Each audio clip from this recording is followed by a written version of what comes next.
Bonjour à tous, c'est Manon. Alors aujourd'hui nous allons parler du paillage ou du mulch, du mulching. Il existe plusieurs termes en fait qui vont parler plus ou moins de la même chose au final. Alors le mulch, qu'est-ce que c'est? Eh bien c'est tout simplement une couverture du sol. C'est une technique que nous allons utiliser pour éviter de laisser le sol à nu et qui va présenter de nombreux avantages écologiques notamment. Alors le mulch peut se présenter sous différentes formes. Il peut être organique, comme du bois ou de la paille. Il peut être minéral, ça va être par exemple des graviers ou de la pouzzolane, que vous pouvez aussi utiliser pour vos plantes vertes d'intérieur.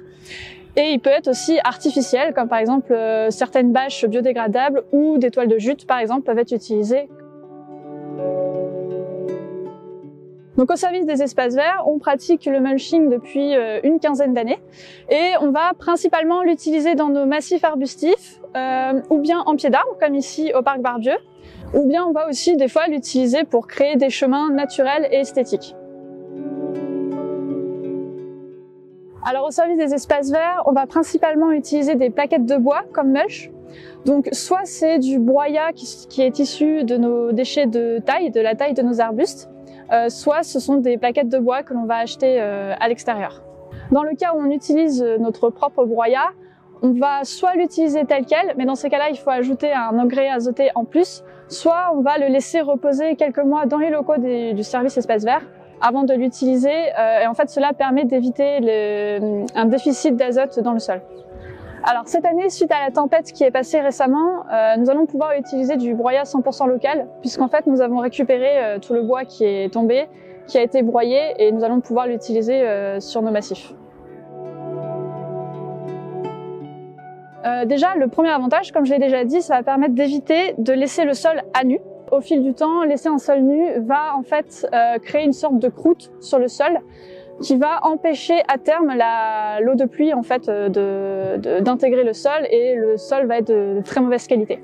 Ça va permettre d'éviter l'apparition d'adventices ou de mauvaises herbes. C'est un traitement préventif qui va limiter le désherbage et surtout qui va permettre d'éviter au maximum, voire éviter complètement, le désherbage chimique. Le troisième avantage du paillage, c'est que ça va permettre de conserver l'humidité du sol et donc de limiter très fortement les arrosages. Ça va permettre d'enrichir le sol en matière organique et donc d'améliorer la fertilité du sol, et là encore ça va permettre de limiter au maximum les apports d'engrais. Aussi, le mulch va être très favorable pour le développement de la biodiversité du sol. Par exemple les vers de terre ou des petits insectes tout minuscules qu'on appelle les collemboles. C'est aussi pour protéger les racines des arbres en limitant le tassement du sol. Et enfin, un dernier avantage qui n'est pas négligeable, c'est tout simplement pour des raisons esthétiques. Donc le mulch, en fait, le paillage peut être fait n'importe quand dans l'année selon les dispositions. Nous, on le fait souvent à la fin de l'hiver, donc c'est la période en ce moment. Mais en soi, il peut être mis n'importe quand. Ce qu'il faut bien savoir, c'est que lorsque l'on met du mulch, que ce soit sur des massifs ou des pieds d'arbres, il faut éviter de le mettre une couche trop épaisse, puisque le but, c'est vraiment d'avoir une couverture sur le sol et non un compost.